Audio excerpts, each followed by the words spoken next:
inland bill.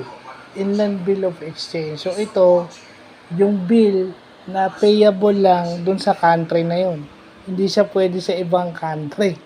So ano ba, pag yung mga nasa isang country ka, may bill na payable lang dun sa country na yun. Hindi siya pwede dun sa ibang country. So yung kasunod naman nito is yung ibo-vlog natin mamaya. Foreign bill. So yun, buti alam na natin na bagong knowledge sa atin to na meron palang mga ganitong bill. No? So, iba-vlog natin susunod yung foreign bill. Kasi inland, isa-isahin natin para hindi tayo nalilito. So, yun yung mga bagong knowledge na hindi naman nakakil na hopefully na nabuksan. Kaya nga tayo nag-vlog para review at saka bagong knowledge. So, yun lang po.